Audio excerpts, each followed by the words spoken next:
Bismillahirrahmanirrahim. Ini kita masuk ke materi pertama dalam ilmu arut. Sedikit revisi dari pertemuan sebelumnya. Ana kan bilang kemarin itu Imam Khalil, ya kan, yang sebagai ranking 1 di Kufah. Nah, itu sebenarnya Imam Kisai, ya, bukan Imam Khalil. Nah, sekarang yang pertama kali ingin kita bahas dalam ilmu arut adalah tentang suku kata. Nah, suku kata. Apa itu suku kata? Suku kata itu adalah gerakan mulut yang antum perlukan. Nah, ketika menyebutkan satu kata. Nah, ringkasnya kayak gitu. Contoh misalkan, ada kalimat, ada kata meja. Nah, antum perlu berapa kali menyebutkan? Perlu berapa kali gerakan mulut untuk menyebut kata meja? Perlu dua, ya kan? Pertama me, kedua ja. Nah, terus kemudian berikutnya ada kursi. Nah, ini berapa suku kata? Ada dua suku kata. Karena untuk menyebut kata kursi, antum perlu menggerakkan mulut dua kali. Satu untuk kur, kedua untuk si. Nah, terus kemudian ada jendela. Nah, jendela disebut tiga suku kata. Nah, kenapa? Karena antum perlu menggerakkan mulut tiga kali buat menyebut kata ini. Jen, de, baru la yang terakhir. Nah, oke. Nah, rasanya pembagian suku kata gampang ya sampai sini. Nah, terus kemudian suku kata ini bisa kita bilang terbagi jadi dua. Ada yang hidup. Nah, kita tulis hidup di sini. Ada yang mati. Nah, gitu. Kapan dia dianggap hidup? Kalau misalkan berakhiran huruf vokal. Nah, contohnya kayak me, ja. Nah, huruf vokal itu a, i, u, e, o. Nah, yang hidup nanti akan kita tulis dengan lingkaran. Nah, dengan bulat. Nah, ini nanti bakal kita sebut bulat ya. Meskipun sebenarnya ini lingkaran.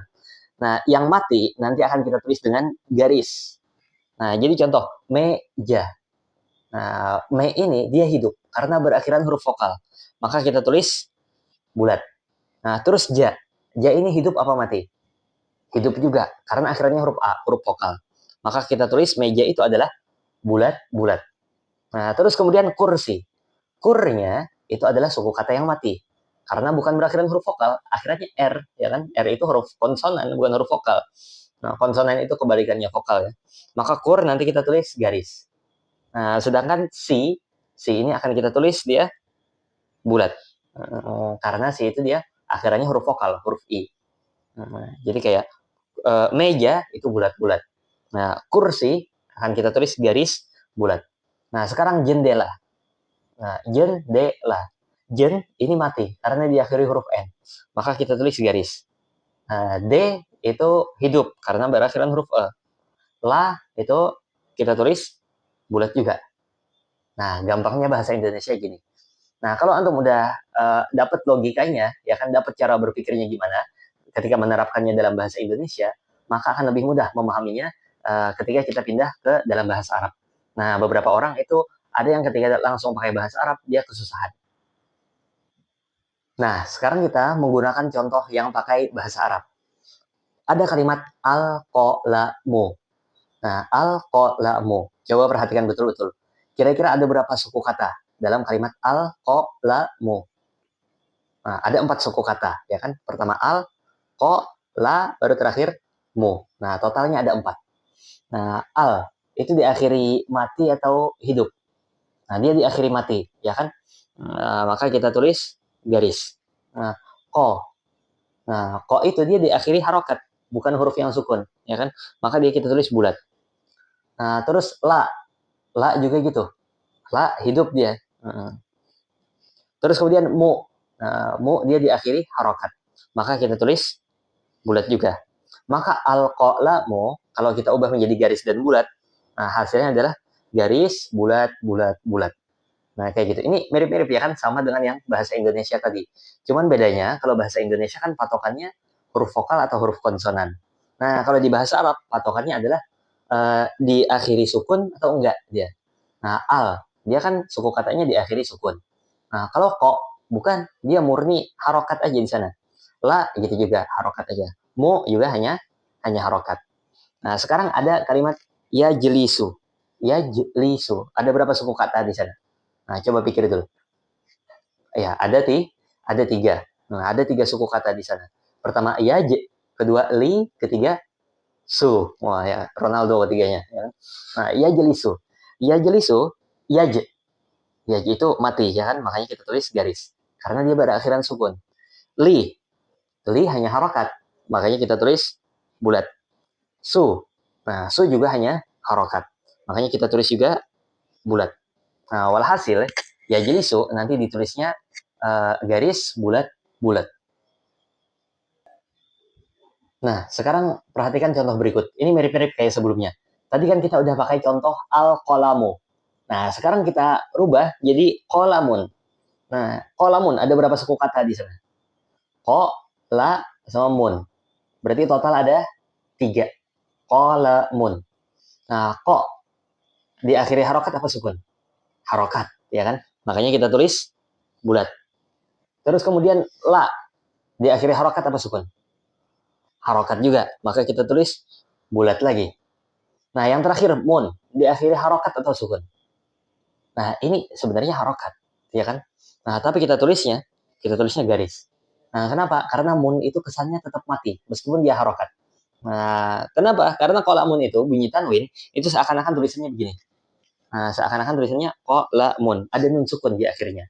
Nah, maka dari itu, ketika kolamun dianggap tulisannya kayak gini, kita tulis bulat-bulat garis, maka yang pakai tanwin pun gitu juga. Kita tulis bulat-bulat garis.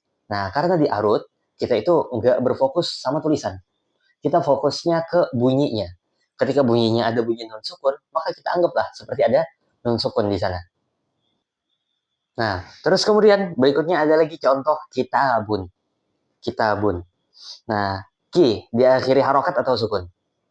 Harokat. Maka kita tulis bulat. Hidup dia. Ta, hidup apa mati? Nah, mungkin beberapa di antara antum ada yang ngira, oh ini hidup nih. Soalnya akhirannya harokat, bunyinya ta. Mulut kita terbuka, kayak huruf vokal.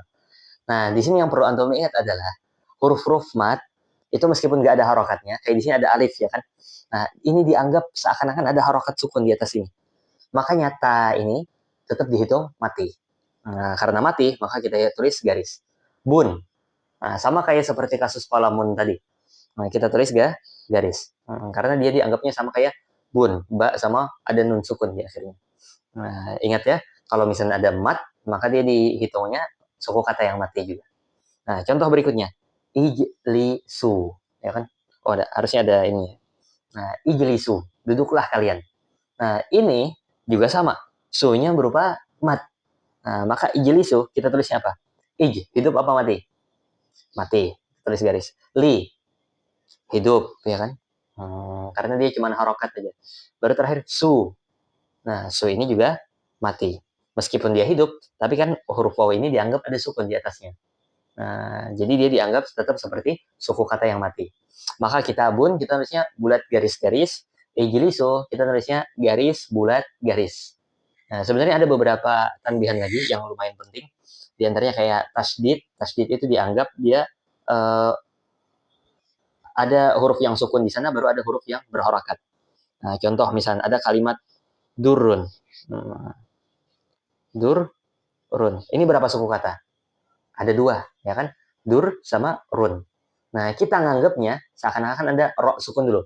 Baru ada ro yang berharakatan tanwin. Nah, jadi durun, dur, itu hidup apa mati? Mati, ya kan? Nah, baru run. Nah, run sama kayak bun ini, sama kayak kola mun yang tadi. Nah, dia dianggap ada nun sukun di akhirnya. Maka dia mati juga. Nah, dur, run. Maka kita nulisnya garis-garis. Nah, sampai sekarang mungkin udah paham ya gimana caranya ngubah tulisan ini dalam matanya para ahli arut menjadi bulat dan garis. Nah, peringatan sebelumnya, ini adalah metode yang cuma dipakai di sini aja. Kalau sebelumnya antum udah terbiasa pakai metode yang lain, ya bukan berarti metode itu nggak bagus. Metodenya bagus juga. Nah, cuman mungkin antum bakal mikir 2 kali jadinya. Karena udah terbiasa dengan metode penulisan yang sebelumnya. Nah, kalau ini mungkin cuma antum dapatkan di sini. Ini metode khusus yang ada di sini. Dan paling efektif ini bagi orang yang belum pernah belajar arut sama sekali. Penulisan bulat dan garisnya sedikit berbeda dari kitab-kitab pada umumnya. Nah, kalau di Dalwa yang terkenal itu pakai kun syairon mufliqon. Nah, itu mereka nulis bulat dan garis, bukan berdasarkan suku kata, tapi berdasarkan jumlah huruf. Nah, ala kulli hal masing-masing ada kelebihan dan kekurangannya. Nah, kalau tadi kita prakteknya baru pakai kalimat aja, sekarang baru praktek yang lebih ekstrim lagi, ya kan? Sedikit di atas itu. Kita prakteknya pakai bait syairnya. Nah, di sini udah ada bait syair kalamun qadimun la yumallu sama'uhu. Ini bait yang terkenal ya, kadang orang bacanya itu ketika tadarusan. Kalamun qadimun. Nah, sekarang baru kita coba kita ubah menjadi tulisan bulat dan garis. Kalamun. Ka hidup. La mati, mun mati. Terus qadimun. Bulat, garis, garis. La. Nah, la ingat ya, dia karena ini huruf mat, maka dianggap seakan-akan ada sukun di atas ini. Kita tulis garis lagi. Yumalu. Yumalu. Nah, kalau ini dirasa kecepatan, boleh mungkin di stop, ya kan? Nah, ente latihan dulu pakai dari ente sendiri. Nah, terus kemudian baru ditaseh dengan melanjutkan video ini. Sesuai atau enggak? Kita cara ngubah yang ada di sini sama hasil dari yang antum bikin sendiri. Sama sa hidup, ma mati, hidup lagi. Nah, terus ini yang menarik nih. Hu ini di akhir syair dia ditulis mati. Nah, semua yang di akhir syair itu ditulis mati karena dianggap dia dibaca panjang. Seakan-akan ada huruf mati di sana. Ini sama seakan-akan ada huruf wawunya di sini. Atau hu yang harokatnya panjang itu. Nah, maka kita dapatkan hasil kayak gini. Bulat garis-garis, bulat garis-garis-garis, bulat garis-bulat, bulat garis, bulat garis. Nah, kayak gini hasilnya. Nah, sekarang coba kita pindah ke bawah. Tanazza. Tanazza. Bulat, garis bulat. Ha'angkaulin. Tanazza, ha, bulat lagi. An, mati. Kau, mati. Lin, mati. Terus wa hidup, ya kan? Karena nggak ada sukunnya. Wa. Terus fi, mati. Lin, nah ini yang tadi ya kan? Kalau tanwin, dia dianggap mati. Wa fi'lin, terus waniyati atau waniyatin. Wa hidup, ni mati, ya hidup lagi, terus ti. Tanazzaha an qaulin wa fi'lin wa niyati. Nah, kalau antum perhatikan sebenarnya antara bait syair yang di atas sama yang di bawah itu ada kemiripan. Nah, kalau kita potong 3 sama 4 ya. Kita potong di sini, lalu kita potong lagi di sini, di sini. Nah, ini juga sini, di sini, di sini dan di sini. Nah, kalau antum perhatikan ada pola yang mirip ya kan, ada pola yang terulang. Kayak di sini bulat garis-garis, yang di bawah bulat garis bulat. Ini mirip-mirip ya kan. Terus bagian keduanya ada bulat, terus ada 3 garis. Di bawah pun sama, ada bulat lalu 3 garis. Nah, terus kemudian di sini ada bulat garis bulat. Di bawahnya mirip-mirip. Nah, bulat garis garis. Nah, akhirnya gitu juga. Akhirnya sama persis. Bulat garis, yang di bawah pun juga sama. Bulat garis. Nah, inilah bukti bahwasanya bait syair ini, keduanya ini memiliki bahar yang sama. Nah, jadi sebagaimana para ahli sorof itu mereka nggak peduli hurufnya apa, yang penting wazannya sama, yang penting timbangannya sama, maka ilmu arut pun gitu juga. Nggak peduli hurufnya apa, harokatnya fathah, dhammah atau enggak. Nah, mereka cuma peduli ini suku katanya hidup atau mati. Kalau pola hidup dan matinya itu sama, itu tandanya mereka satu bahar.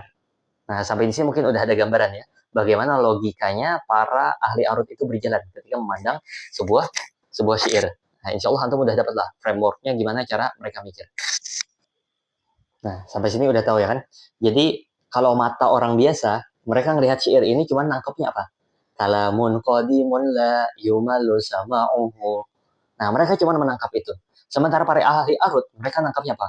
Oh, ini hidup mati mati, hidup mati mati mati, hidup mati mati, hidup mati mati mati. Nah, mereka nangkapnya kayak gitu. Nah, cuman kalau misalkan bayangkan seorang ahli arut ditanya, kalamun qadimun la yumalu sama'uhu itu timbangannya bagaimana? Kalau dia jawab, oh itu timbangannya hidup mati mati, hidup mati mati mati. Nah, pengucapannya akan sangat panjang. Maka dari itu, hidup mati-mati ini akhirnya, waduh, tidak kelihatan lagi. Nah, hidup mati-mati ini diringkas sama para ulama arut. Nah, yang awalnya panjang, kita bacanya hidup mati, itu diubah sama mereka. Gimana caranya biar lebih ringkas? Mereka bikin timbangan yang kalau diubah tulisannya, hasilnya sama kayak gini, bulat garis-garis juga. Nah, untuk hidup mati-mati ini, mereka menetapkan, oh kita sebut aja ini jangan hidup mati-mati, ini kepanjangan. Kita sebut aja ini fu'ulun atau fa'ulun. Disebut aja fu'ulun misalkan. Nah, ini Anda baca fu'ulun aja ya, meskipun banyak orang itu nyebutnya fa'ulun. Nah, ini bukan berarti masalah benar apa salah. Nah, ini masalah kebiasaan aja. Anda udah kebiasaan nyebutnya fu'ulun. Nah, fu'ulun. Kalau ada bulat garis-garis, kita sebut aja fu'ulun, kata mereka. Nah, kenapa? Karena fu'ulun ini kalau dipecah, dia bakal jadi tulisan bulat garis-garis. Nah, kan fu'ulun, coba kita teliti dulu. Fu'ulun ada berapa suku kata? 3, ya kan? Fu, o, sama yang terakhir lun. Nah, yang terakhir lun. Nah, fu ini hidup, makanya dia dikasih bulat. O ini mati.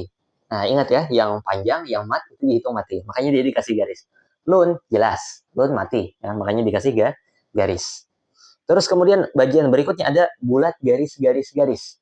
Nah, yang bulat garis-garis, nah, garisnya ada 3, mereka sepakat.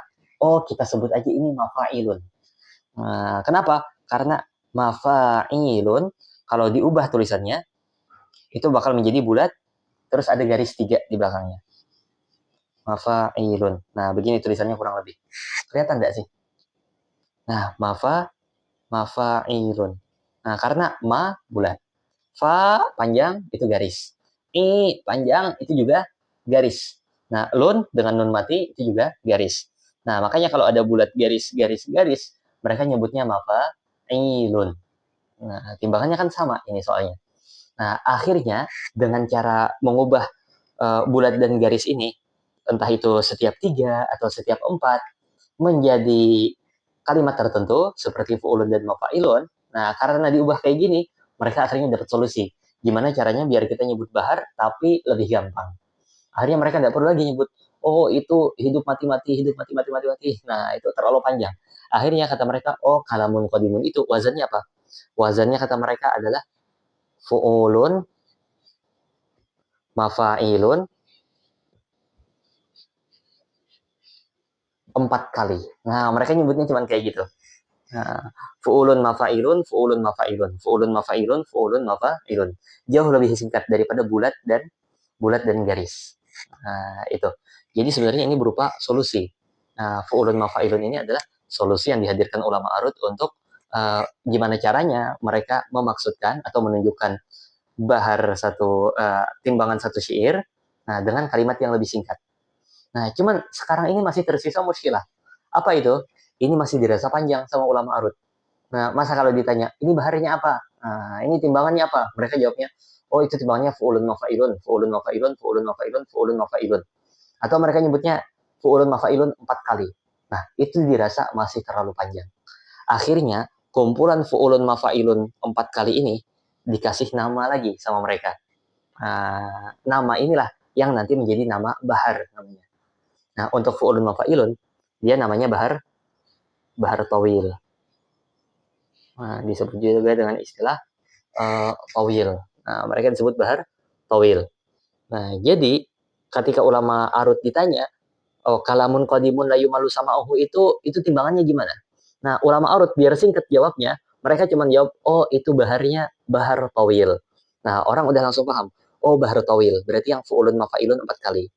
Nah, habis itu kalau disebut fu'ulun mafa'ilun 4 kali, orang juga bisa langsung menilai. Fu'ulun mafa'ilun. Oh, fu'ulun mafa'ilun berarti bulat garis-garis, terus bulat garis-garis-garis. Diulang sampai 4 kali. Nah, akhirnya mereka sudah menemukan cara paling ringkas untuk menjelaskan hidup dan matinya satu syair. Nah, inilah kenapa akhirnya lahir yang namanya bahar-bahar. Nah, mungkin kalau antum ada yang kurang paham, bisa diulang lagi videonya. Karena ini formatnya video, ya kan? Nggak paham, tinggal di jeda, pahami dulu, baru putar lagi, baru putar lagi. Nah, udah sampai sini. Nah, sekarang baru kita belajar nama-namanya. Nah, kalau yang bagian paling atas ini namanya bait syair. Ya, ini bait syair. Terus yang bulat dan garis-garis ini dikenal dengan istilah al-kitabah al-arudiyah. Nah, atau tulisan arud. Al-kitabah al-arudiyah. Nah, jadi awalnya bait syair, terus diubah jadi kitabah arudiyah. Kitabah arudiyah kepanjangan, baru diubah lagi jadi fu'ulun mafa'ilun. Fu'ulun mafa'ilun ini, masing-masing satu dari fu'ulun mafa'ilun, ini disebut dengan taf'ilah. Namanya taf'ilah. Nah, kumpulan taf'ilah ini diberi lagi nama biar dia singkat. Namanya adalah bahar. Jadi kayak towil, nanti madid, dan yang lain-lain, itu namanya adalah bahar. Nah, ingat prosesnya, dari bait syair, terus ke kitabah al-arudiyah, baru kemudian ke taf'ilah, baru kemudian ke bahar. Nah, kalau kita bikin ringkasnya, kayak gini. Kalamun qadimun tadi yang di atas, itu namanya syair. Nah, terus kemudian bulat garis-garis dan seterusnya yang kita pelajari di awal tadi, itu namanya al-kitabah al-arudiyah. Nah, al-kitabah al-arudiyah ini adalah bagaimana matanya para ulama ahli arud memandang sebuah syair. Nah, terus kemudian kitabah arudiyah ini dibikin lebih simpel lagi dengan cara diubah menjadi taf'ilah. Nah, taf'ilah ini bukan kita yang menentukan. Taf'ilah ini ulama ahli arud yang menentukan. Nah, misalnya kayak bulat garis-garis sudah ditentukan fu'ulun. Nah, kenapa tidak kita ubah jadi kalimat yang lain aja, misalkan. Contohnya kita punya kalimat apa? Kita bilang, oh ini mafa'il. Nah, kita bilang mafa'il, misalkan. Nah, itu tidak bisa. Karena yang menentukan ini adalah mereka, para ulama ahli arud. Nah, terus kemudian, kumpulan dari taf'ilah ini, kayak fu'ulun tadi kan satu taf'ilah. Kalau dia kekumpul, fu'ulun, mafa'ilun, diulang 4 kali, nah, maka dia disebut dengan tawil, ya kan? Nah, tawil ini nama bahar. Nah, jadi ringkasnya apa? Kitabah arudiyah ini adalah cara ulama ahli arud memandang syair. Terus taf'ilah ini adalah bentuk penyederhanaan dari kitabah arudiyah. Nah, taf'ilah yang terkumpul nanti akan disebut dengan bahar. Nah, bahar ini namanya macam-macam. Nah, yang pertama nanti bakal kita pelajari adalah bahar tawil. Nah, di samping itu masih banyak lagi. Ada bahar madid, ada bahar basit, dan yang lain-lain. Nah, bahar ini gunanya untuk mempersingkat penyebutan taf'ilah aja. Nah, anggapannya bisa aja kita analogikan taf'ilah ini kayak kabupaten. Nah, kumpulan kabupaten akan membentuk provinsi, ya kan? Nah, kumpulan kabupaten akan membentuk provinsi. Nah, kalau misalnya ada satu gubernur, dibanding kita sebut dia itu menguasai wilayah apa dengan per kabupatennya, itu bakal lama. Nah, misalnya Anda bilang, oh, gubernur Fulan itu dia menguasai pemerintahannya itu di Hulu Sungai Tengah, Hulu Sungai Selatan, Hulu Sungai Utara, ini, dan semua wilayah di Kalimantan Selatan, dan sebutin kabupatennya satu persatu. Nah, itu kan bakal lama. Nah, kita bilang aja, oh, beliau ini menjabat sebagai pemimpin di Kalimantan Selatan. Nah, kalimat Kalimantan Selatan itu udah mencakup semua kabupaten. Nah, jadi juga disebut towil itu udah mencakup fu'ulun mafa'ilun, fu'ulun mafa'ilun, fu'ulun mafa'ilun, fu'ulun mafa'ilun. Nah, untuk evaluasi materi hari ini, memastikan berapa persen yang kita tangkap. Nah, coba antum ingat-ingat lagi. Suku kata terbagi jadi berapa? Sebutkan contoh suku kata mati dan hidup. Nah, terus kemudian antum carilah kalimat-kalimat, baik itu bahasa Indonesia atau bahasa Arab di sekitar antum. Terus kemudian bikin dia jadi bulat dan garis. Latihan ini sesering mungkin. Ini soalnya nanti bakal jadi model utama. Gimana cara antum mengenali syair. Nah, bahkan kalau antum nanti udah ahli banget di sini, udah sangat terbiasa, antum bisa dengar syair itu, tidak perlu dicatat. Nah, cuman dengar aja. Dari dengar aja udah tahu, oh ini baharnya ini, oh ini baharnya ini. Nah, hanya dari mendengar syairnya aja. Nah, terus kemudian untuk lebih tamam lagi evaluasinya, nah, antum bisa latihan pakai soal berikut ini. Nah, tidak perlu definisi, cukup berikan contoh. Nah, mulai dari contoh syair, contoh kitabah arudiyah, terus kemudian contoh taf'ilah, sama contoh bahar. Ya, meskipun untuk contoh bahar mungkin cuma bisa satu aja, karena kita baru ngebahas satu. Nah, sampai sini, di pertemuan yang akan datang, insya Allah kita bakal ngebahas tentang bagian-bagian syair. Wallahu a'lam bishawab. Semoga yang dikit ini ada manfaatnya. Subhanakallahumma wa bihamdika asyhadu an la ilaha illa anta astaghfiruka wa atubu ilaik.